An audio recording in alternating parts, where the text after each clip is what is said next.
everybody doing? All right. You guys fired up? Stage for Senator Warren. That's right. Yes. Hey, all right, we ready? Yeah. Hey, everybody. Let's do this. We're good to go. So my name is Congressman Keith Ellison. I'm deputy chair of the Democratic Party, and I'm glad to be here with you guys on Democrats Live. How about that? All right. Good to be here.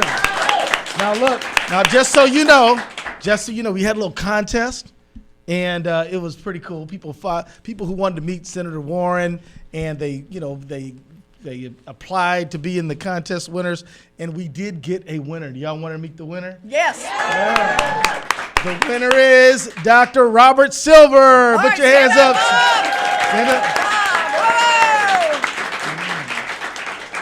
Dr. Silver, thanks for being an awesome Democrat. Thank you for standing up for our values, and thanks for fighting for science. You know, Dr. Silver has this crazy idea that, like, science is important.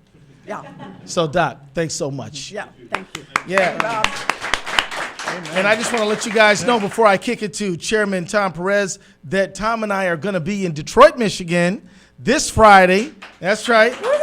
Yep.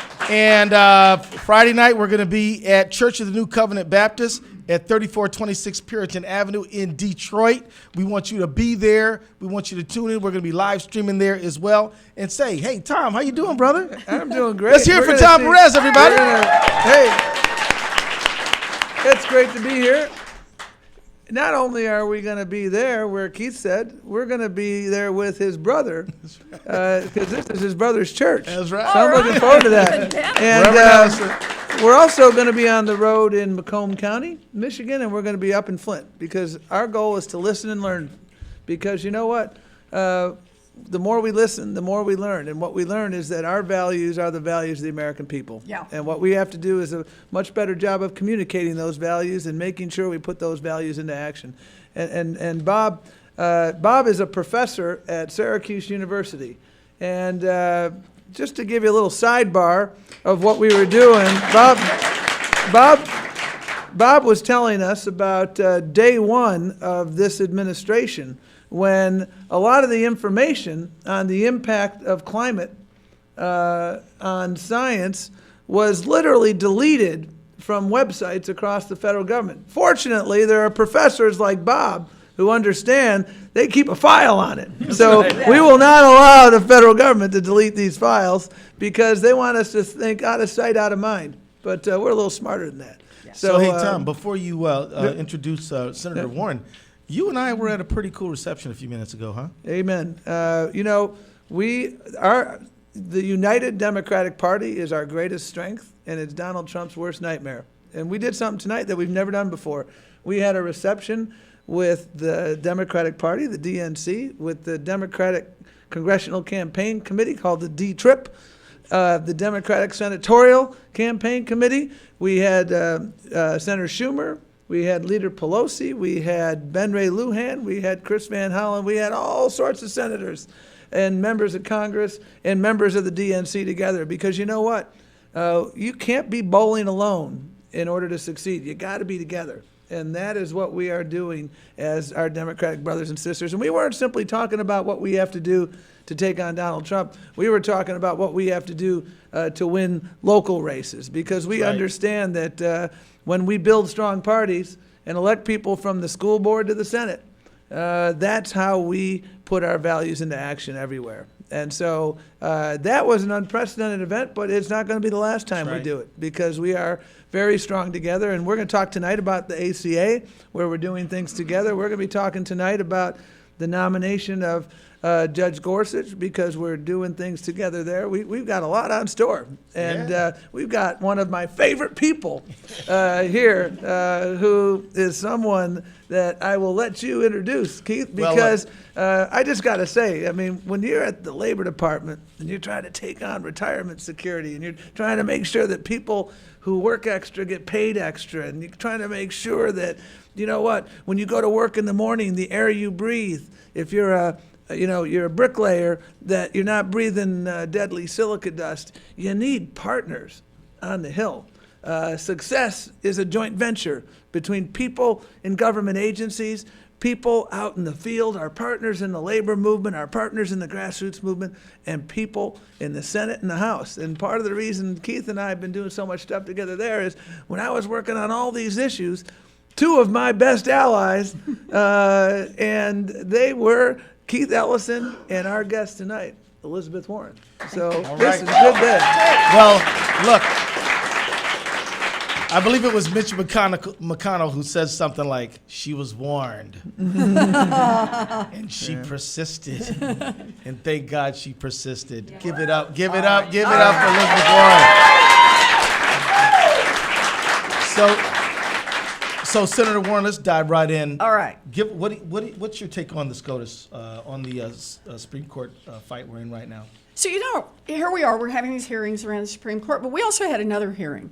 And that's the hearing in which the FBI has revealed that the sitting president of the United States is under investigation. And it raises a really, I think, important question. And that is whether or not a president who is under investigation by the FBI ought to be ramming through a Supreme Court nominee that would have a lifetime appointment. Why isn't this a moment for us just to pause and let this investigation by the FBI kind of get resolved? Right. And once that's been resolved, then, after all, let's just be clear. The Republicans thought it was fine to leave that seat open for an entire year so that President Obama didn't have a chance to name someone, and the Republicans wouldn't even so much as have a hearing. If they think it's okay to leave it open for a year, why not leave it open until the FBI investigation is completed? Everybody for that? What do you think? Hands enough. What do you think? Hands enough. What do you think? Well, I think you're right. But so what do you think about, you raised an important issue, which is that literally they deprived the process. They stole a Supreme Court justice from President Obama. Now they're trying to move this process forward with Judge Gorsuch. What do you think about that? So, one of the things I think about on this is, so far as I know, never before in our history, has there been a group that came together the way this handful of kind of giant corporations and shady, Right. zillionaires got together and spent literally millions of dollars in order to hold that seat open. And Donald Trump promised that, give him the chance, and he would take someone from a pre-selected list. And now I understand they're spending another $10 million on an ad campaign to try to get this guy pushed through the Supreme Court. So what are they spending all this money for? And the only way I can understand it is they're looking for a return on their investment. And if they can have one more pro-corporate Supreme Court justice, that's going to pay off big time over time, right? And Gorsuch is a great payoff from their point of view, because this is a guy who, when it comes down to, who gets to decide whether or not a woman is going to have access to birth control, is it going to be the corporate employer or is it going to be the woman employee?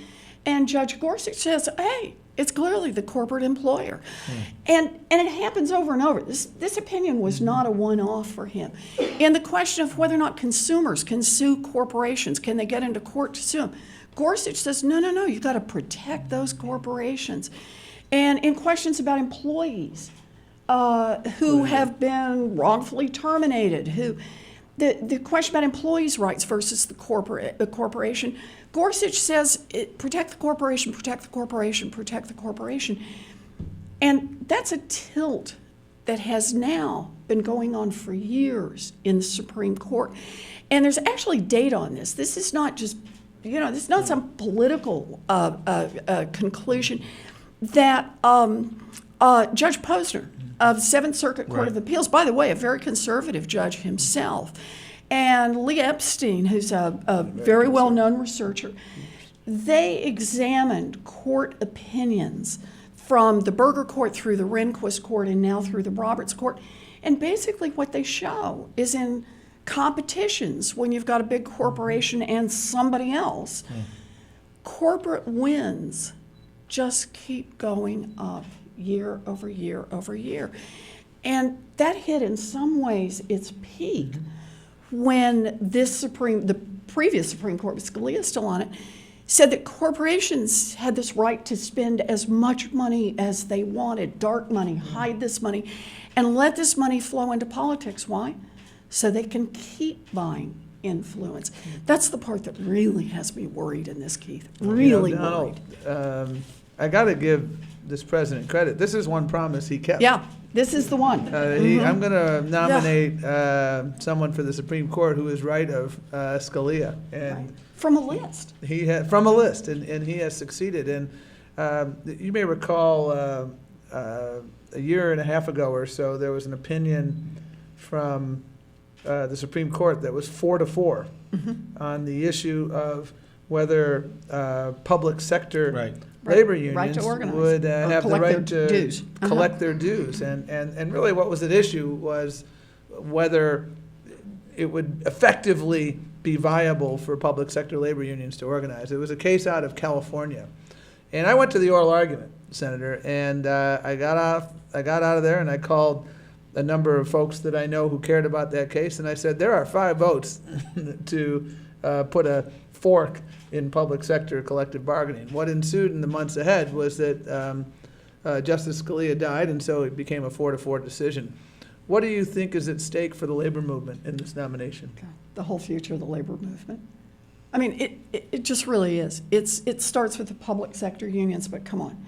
This is using the Supreme Court to try to turn America into entirely, it's all going to be right to work, nobody joins unions, right? And that just takes away. So you can get all the benefit of what a union does to go out and do the Sure. work and do the organizing and do the negotiating. You could take all of that benefit as an employee and yet not pay the dues, not contribute to that. I think that's the direction that a pro-corporate court heads. They've already got 4 votes in that direction. And when you look at Gorsuch's record, I think that's where he helps head this. And I want to emphasize on this one, Tom, because you know this, of course, as well as anybody. I've been in the trenches with you in this. But the whole notion of when you take the legs out from underneath the labor unions, it's not just card-carrying union Right. members that get hurt. It's everybody else. Labor unions are out there to raise wages and working conditions for their own members, but for workers all across this country. And that's what the data show, is that strong unions means more strength for all workers. And it's a reason why, as a matter of federal policy, starting back in the 1930s, the whole idea was to encourage workers to be able to join unions and to protect them when they got together to organize. This is what the Department of Labor was organized for, right? And what we saw is that when you had rising labor union density and America's greatest generation came home, Yep. and many of those folks who fought to defend our nation and our world, they were labor leaders, and they helped lead that increase in labor union density across this country. And as more people were in unions, when labor unions succeed, the middle class succeeded. That's right. And then you look back around 1980 or so, you start seeing declining labor union density, and not coincidentally, you start seeing more stagnant wages. My friend Lee Saunders, our friend Lee Saunders, Oh, yeah. Yep. Good often man. says, if you don't have a seat at the table, if you're not at the table, you're on the menu. Yeah. That's right. And what's at stake here is when workers don't have a voice, workers don't have leverage. Right. And there has been an absolutely unmitigated effort led by governors like Walker. It's happening right Scott now in Walker. Iowa Yeah. with Branstad. It's part of the playbook. So it's not only in courts of law, it's in state houses, it's across this country. And this president's going to have an opportunity eventually to appoint a majority of this NLRB, and he's going to try and shut it down, just like McConnell and others tried to do under George W. Bush. Yeah. And so there's a lot at stake with this nomination, and and I appreciate there are a few people who have both the historical framework with which to debate this, and also just the pulse of the nation framework that you have, Senator. But but you're too kind on this time. But I want to say on this, it's about workers, and this is about women. Yep. Let's not Oh, yeah. kid Come ourselves on. about what Come this on. is about. This is about women. Man who writes an opinion like Hobby Lobby, in which he stretches to talk about the religious rights of a corporation, a legal fiction, and how that trumps the rights of women to have access to the full range of healthcare services that were guaranteed by federal law. Boy, that is a glimpse into someone's soul that does not make me happy to think about that person sitting on the United States Supreme Court. I tell you, women get this. They get it big time on what he had in mind with Hobby Lobby and how much hangs in the balance with this Supreme Court. You know, we'd like to think that questions about the rights of our bodies and our ability to determine for ourselves what our lives will be like, the idea that that could all be put at risk over the next handful of years by a right-wing Supreme Court, that risk is very real, and it's one worth fighting back hard against. So, Senator Warren, We got to fight back on this. so what's your message to the folks out there listening, the folks who are here with us today? Even though you may not be a U.S. Senator, can you weigh in No, on I'm it? a U.S. Senator. No, What?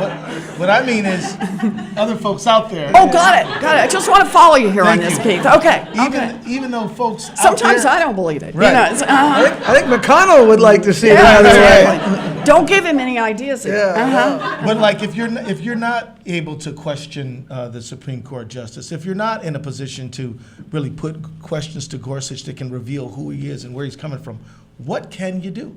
So, you know, I think that this is the big question overall right now. And it's been coming up with every one of the nominees, right? Betsy DeVos, we we put got- somebody in at the Department of Education who doesn't believe in public education. Pruitt to head up the Environmental Protection Right. Agency. Someone who not only doesn't believe in science, his big interaction with the Environmental Protection Agency is he keeps suing them, On behalf of right, on behalf of polluters. The Secretary of Treasury, he's a guy who made his fortune Indy man. Yeah. by becoming the foreclosure king in the aftermath of the financial crisis. So over and over and over, there are people right now running government who make it clear that they think government it should work for the richest, for the most powerful, and on the side, maybe they'll line their own pockets while Right, they're at it. right. So that kind of seems to be the overall. And the question is, what are you going to do about it? No, all right, look, you guys know this. We don't have a majority in the House, we don't have a majority in the Senate, and we don't have the White House. So our tools are limited. But the best tool we've got is democracy. That's right. And that's why this is the moment in history. That's why this is different from what came before it for a long, long time. And for me, it was the morning of the Women's March. Mm-hmm. It was the day after that inauguration. And we got up and said, here in Washington, but let me be clear. We were saying it in Boston, we were saying it on the West Coast, we were saying it in the Midwest, we were saying it in the South. We were not only saying it in big cities and small towns, it was being said around the world that people's voices matter. And so it matters to get out there and fight. It matters to show up for a protest. You bet it does. It matters to show up for somebody's office hours. You bet it does. It matters to go to a town hall. It matters to make a phone call. It matters to send an email. It matters to talk to the person standing behind you in line at the grocery store. It matters to raise your voice and make it heard, because that is the only way that the will of the people will be followed through in this government. You know, Donald Trump wants an audience. My view is, let's give him an audience, right? Let's give him an audience. Let's give him an audience that says that is not who we are. We don't need a pro-corporate Supreme Court.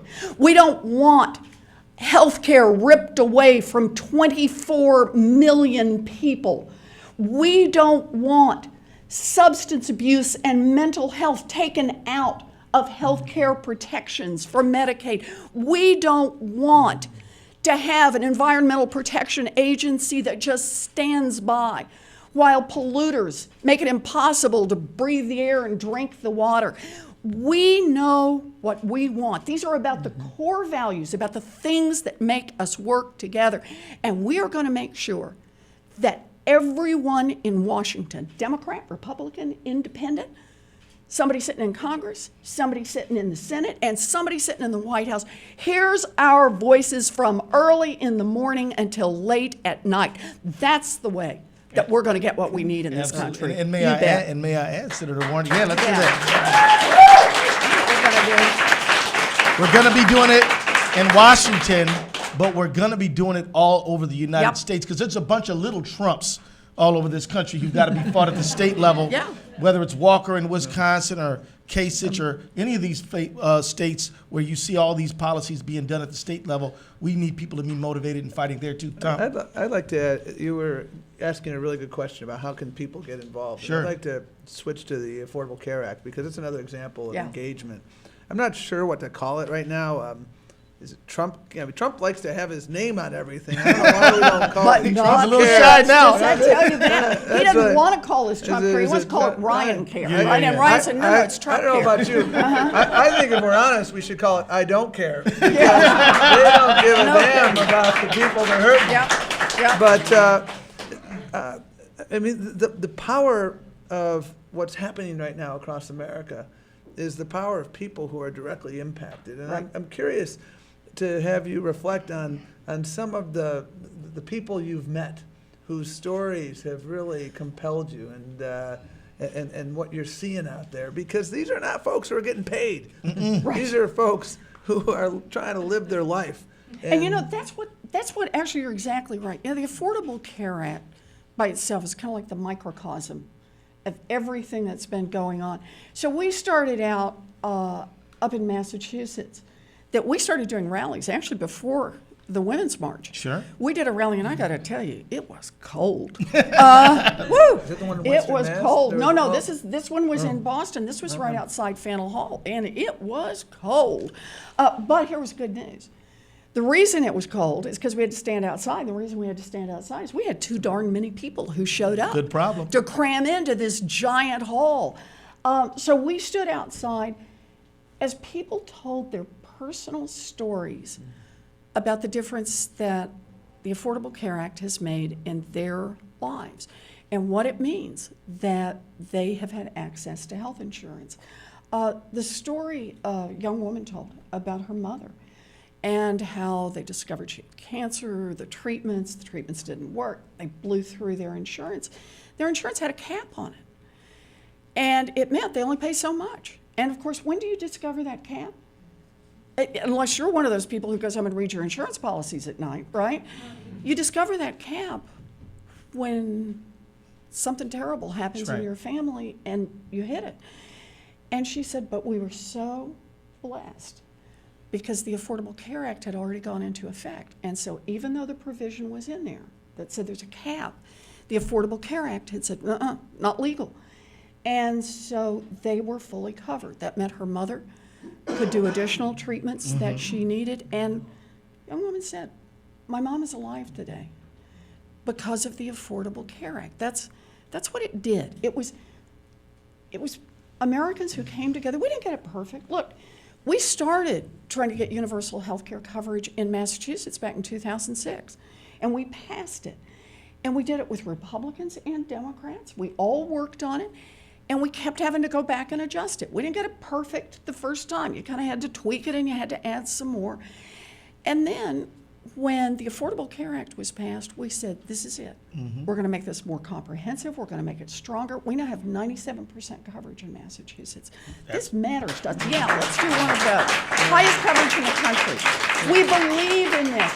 But now let me just roll it forward about what that means. So last week, I was at Mammoth Community Health, which is in Quincy, Mass. And the week before that, I was at Lynn Community Health in Lynn, Massachusetts. And both times, I was meeting a lot of different people. These community health centers are just fabulous. I love them. People who work together in teams, make sure that the folks who come in the front door really get the care that they need. But we were talking about substance abuse, about opioid addiction.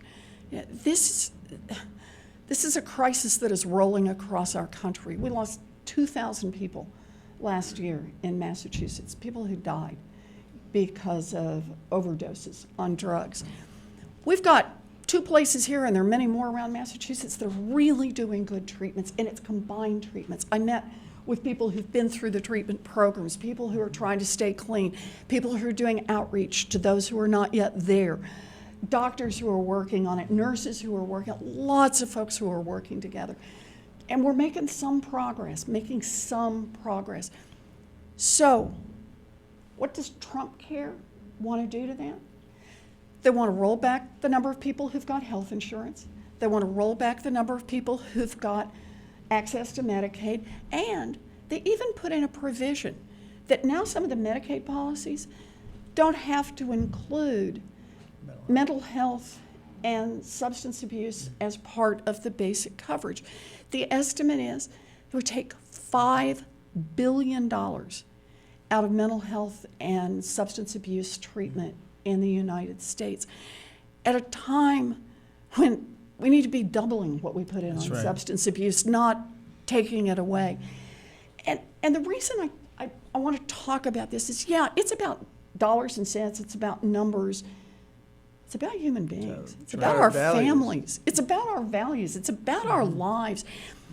The way we spend our money needs to line up with what we value. Oh, yeah, that's right. And if what we value is making sure that people get the care that they need, and that we reach out and try to help each other, Senator, that's really the heart of it. You know, Tom, we got some folks. I'm Real talking quick. too much. You know, Here we I go.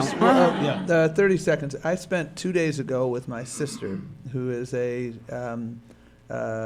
doctor in Boston at the ER in the Boston Medical Center. And for those of you across the country, that's the hospital that treats many, many, many indigent people in the heart of the city of Boston. And I was talking with the attending psychiatrist there, and I asked the simple question: what's the impact of the Affordable Care Act on the patients you're trying to serve in a state that has 97% coverage? And she showed me the board, and there were still people there who didn't have coverage, and for those who did, they were going to lose an important part of that suite of services. And just sitting around there and seeing these people doing God's work, there should be a requirement for every member of Congress before they vote I agree. to sit in the You go sit there. the emergency department, Watch it. especially the mental health units of every charity care hospital in their community, and sit there for a day and watch what's happening before you vote. Because, That's right. That would because, be my because suggestion. that's the core. That's what it's all about. Let me just remind everybody, we are streaming live on Democrats.org/Democrats Live. Every Wednesday, we come back here. You can go online. You can volunteer. You can donate, too. Don't forget about that. And let me also say we will be in Detroit on Friday. You can go Church of the New Covenant Baptist, 3426 Puritan Avenue in Detroit, around 6 p.m. That's part of the turnaround tour, which will include also Flint and Macomb County. Adrian, you got a question. We have thousands and thousands of questions All from righty. Democrats on social media People and care, email. man. Yes, no, yes, more. Hit him harder, hit him again. Okay, good. Checking a lot of Okay, these. I'm just, match them up for me here, Adrian. You've got these Okay, before. okay. Using her professorial skills. There we here. go. So first is from Leah in Pennsylvania. She said, Trump promised no cuts to Medicare, Medicaid. Oh, yeah. And his wall was to be paid for by Mexico, not the U.S. Uh-huh. He needs to keep his promises. So how Yeah. do we make him do that? What do you say? It's going to take all of us. Yeah. I mean, that's what it is. And you just got to keep reminding him both what he promised and what he's doing. We got to stay after him on this. And I think the point is we got to draw this together and keep making the consistent point. Trump made a promise that over and over and over he would work for working people. He'd be out there for people who really have gotten smacked in the face by much of what's happened in this economy, and frankly, a lot of what's happened in this government. And then what has he done? He's just turned right around and built an entire team of billionaires and bankers. You know, he's got so many guys from Goldman Sachs over at the White House now. I think they're going to open a branch office. That's not working for the American people, and I think that's the point we have to keep reminding him about. That's the point we have to keep reminding all us Republicans in Congress about, and that's the point we have to keep reminding the rest of the American people about. Let's go. It started hours into the administration, literally 2 or 3 hours into the administration. He made it harder for first-time home buyers to purchase a home. That was a stunner. A few days later, he began the process of making it harder for people who are trying to save for retirement to get the advice they need that will enable them to have a good nest egg. In both cases, who benefited? Wall Street. The rich and the powerful. Who gets hurt? Main Street. Yep. Very simple. And Yep. we need to be relentless in communicating this, because he was elected by some who thought he would be a change agent. And we need to tell the facts. Yeah. Let's get some more folks in. What do you think, Adrian? Who you got, Adrian? We got a lot of questions for Massachusetts. Whoa. All right. Do that. Let's get a hand for Mass, everybody. Come on. Go, Bay State. Deborah from Grafton asked, what specifically do the Democrats plan to do to stop the appointment of Gorsuch to the Supreme Court? Will you filibuster? If not, how can you stop his appointment?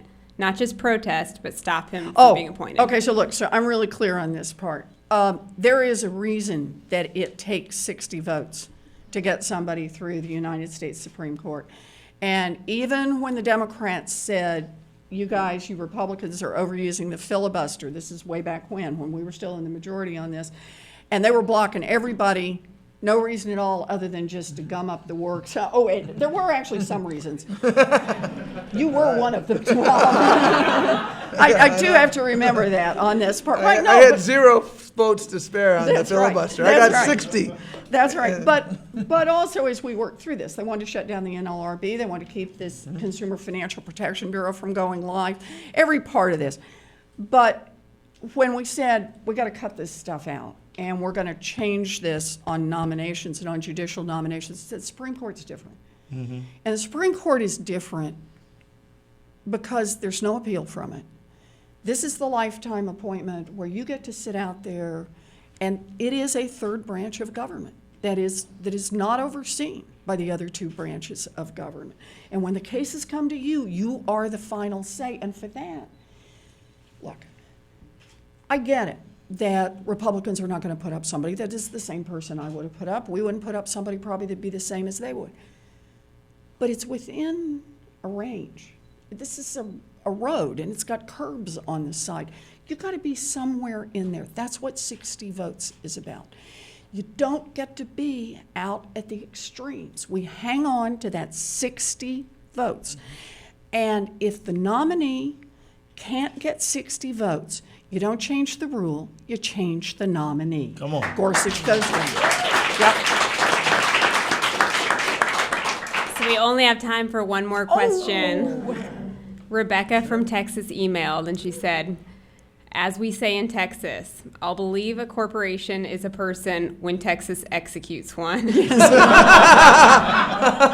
How can we get rid of Citizens United, and are there any test cases? So I'll do a little on Citizens United. You guys should feel free to weigh in on this. The first one is, this is part of the reason we need a different judge than Gorsuch. We need somebody, look, who is going to look at it straight down the middle. And we've got to revisit this question of what the rights are of corporations and how corporations cannot have greater rights than individuals. And we've got to talk about this on Dark Money. You go back and read the Citizens United opinion. That just has assertions of fact, assertions as if they were fact, that are not factual about what has happened with money in politics. But I want to add a second point, okay, on this one. I get it. We may have to go to constitutional amendment here, but that is we all know, that is a really, really, really heavy lift. There is a lot we could do between where we are today and reaching out. We could require a whole lot more disclosure. Right. We could do more in lots of ways that would bring a little sunshine into what's going. In fact, I'll give you one.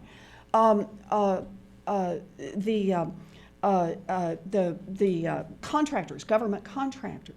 We could require government contractors to have to tell about giant political contributions that they are making if they want to be eligible to be government contractors. I mean, don't you think you'd want to know that whoever's getting the big, fancy, well-paying government contract is not making secret contributions just to one side or to a handful of powerful people?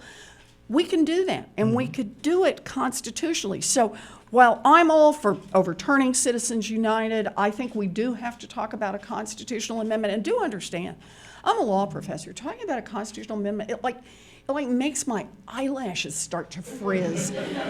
It's hard. It's scary stuff to wade into. But I think we're going to have to do it in this area. But those should not be an excuse not to do what we can all along the way to help dial down the influence of money on politics. Absolutely. Well, let me just remind everybody, look, Democrats Live comes here every Wednesday or Tuesday or sometime during the week. We're going to be coming back. Set your calendar by it. You bet. Yeah. We're going to be back here week after week after week. We want your ideas on who we should invite back as a guest. But there's one last. We got time for one last question. Perfect. Oh, he's already wrapping up. Popular demand. We couldn't say no. Okay. From Wilmington, North Carolina, John asked, with Republicans in control of the House and the Senate, is there anything that we as citizens can do to stop the dismantling of all our social programs in order to funnel more money to the wealthy? Well, the budget. Yeah. You know, so let me say two things real quick. We're talking about the Affordable Care Act, and we're talking about all the damage that they now want to do with Trump Care. Keep in mind the twist in it. It's not just take away from people. It's and let's give to those who are already rich. Right. So it's big tax cuts for millionaires and billionaires. Are you kidding me? I mean, it's like these guys can't help themselves.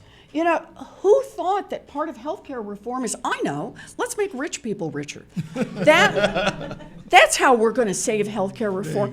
And I use it only as one example because we've got somebody here who's got it exactly right. The game over and over and over is take away the budget. We were going to talk about the budget tonight. Yeah. You want to say a word about that budget? Well, let me just say, there are three agencies that are going to see more money. One is the Defense Department. The other one is Homeland Security, the wall, And the other one is You mean the one Mexico's paying for? Well, right. Yeah, Wink, nod. And the other is vets. Everybody else is being dramatically cut, including, Tom, your agency, labor. But also, why would you want to invest in upskilling workers? Right, yeah. But then there are 14 that are going to be absolutely zeroed out. Like the Appalachia Regional Commission. This is an agency that helps poor people living in rural communities in Appalachia do better. Zeroed out. The Arts, National Endowment of the Arts, out. National Public Radio, Big Bird, out. I'm telling you that there are Legal several. Services. Legal Services Corporation. Yeah, because done. who needs justice? We already got too much of that, right? And legal aid lawyers, you know what they're doing? They're termination of parental rights proceedings. I mean, you're talking about really important things where you have absolutely critical consequences. And for the cost of a weekend or two in Mar-a-Lago, Oh my goodness! Come on. to the taxpayer, we could be funding how many Meals on Wheels for low-income seniors? They want to get rid of Meals on Wheels. I mean, this is a program that brings nutritious food to shut-ins, seniors, and the disabled. They want to get rid of the program. It's incredible. But that one in particular, that one just must be nothing but pure meanness. And the reason I say that is the studies I've seen about Meals on Wheels is that it actually saves us a bucket of money. Oh, yeah. Because it means people can stay in their own homes longer and don't have to be institutionalized. It also means they make fewer trips to the emergency room because somebody comes, a live human being every day, kind of checks in that you're taking your medications and how's it all going and are you answering the door, are you up and around? These are things that help people live a better quality of life. We are not going to save money by cutting off Meals on Wheels. All we're going to do is just make this a meaner place. That's not the America we believe in, and that's not the America we're fighting for. Yeah, we're going to budget- do better than that. Remember this. Budget. I always, whenever I listen to Senator Warren, I think of my former boss and mentor, Senator Kennedy, because he is looking down tonight with great pride. And he used to say with regularity, budgets are moral documents. They are. They That's right. reflect the values of a community. Yeah. And our community doesn't have enough value to allow our seniors to live at home in dignity. They're not eating caviar in Meals on Wheels. They're getting basic sustenance for the day. Our society doesn't have enough to permit that parent who's in a terminational parental rights proceeding to make sure that there's a lawyer there in the court to make sure that that proceeding is fair. We can do better than this. You know, the world is watching us, and as the show Hamilton talks about, you know, history has its eye on us right now, and that's why we need y'all to be out there, causing what John Lewis calls good trouble. Good trouble, Necessary baby. Come trouble. on now. Good trouble. Well, we got one more, actually. Yeah, well, time for one more. Adrian just keeps one more. Just one more. I This think is Tom really would- the last one. Tom Yeah. would stay here all night answering these, I think. But very last question from Twitter. At a time when unions are weak and business interests are so powerful, who is going to stand up for working people and Hey, how? Democratic you got it. Party, baby. Democratic Party. But also, let me say that there are a lot of great groups that have cropped up. You know, kidding. Indivisible, Swing Left. There's a lot of groups out there. Also, you know, our unions still got a lot of fight in them. I'm telling you, Lee Saunders is willing to throw down. Randy Weingarten is willing to fight. We got some people out here, you know, Mary Kay Henry and SCIU. They are ready to put it out there. But the main thing You want to go one-on-one with Rich Trump? Oh, Too. Trump Man, good. You don't want he's to mess with ready. Trump good. Yeah, Let exactly. me tell you, there's a lot of fight out there. We need to organize. That's why Tom and I are doing the turnaround tour. That's why we're doing Democrats Live. We need everybody to ask themselves, what can I do to advance this movement for human dignity? This is a movement moment, and it's not a thing of, well, why don't Perez and Ellison get up there? Why don't they do this or do that? No, we're going to do our part. We need everybody out there to fight and organize at your school, in your union, in your workplace, in your neighborhood. This is an organizing moment. Would you say so, Senator? What do Oh, you think? everybody. Look, we'll fight our hearts out up here. I mean, that's the deal. I will. I'm fighting before I wake up in the morning, and I'm still fighting when I go to bed at night. Because I get what's on the table here. But what's going to make this work is if we're all in there fighting. That's what gives us the real power. It's all of you. That's what we got to do.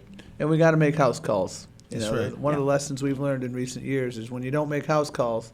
I met a guy in rural Wisconsin. It was a guy named Dave Obie's old district Oh, yeah. in the northwest corner of the state. Wonderful member of Congress. And after he retired, a Republican was elected to the seat. And frankly, we didn't invest in that rural portion of the state. And we paid for it. And I met a guy who said at this town hall that I did recently, I feel politically homeless. That's what he told me. And I haven't forgot that. Yeah. Because we have to make sure that we're communicating our message of opportunity and inclusion.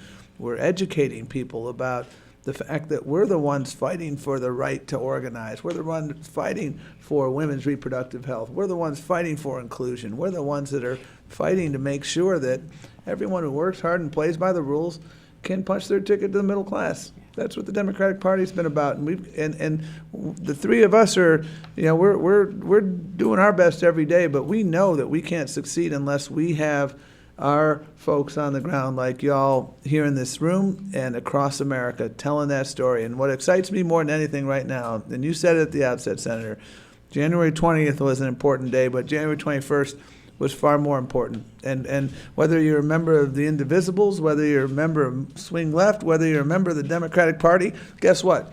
We all have the same values. Let's put those values into action. Yeah. That's right. Hey, everybody. Hey, give it up for Chairman Tom Perez. Give it up for Senator Warren. And give it up for Keith Ellison, my friend. And let me just tell you, we'll be back next week with Democrats.org/Democrats Live. We will be in Detroit this weekend, right, Tom? Friday. Looking forward to it. You got it, baby. And so let me just tell you, go online, support your Democratic Party. This is your Democratic Party that cares about you, but cannot go unless you go with it, all right? All right. So, all right, buddy, let's go. Say goodnight. You got it.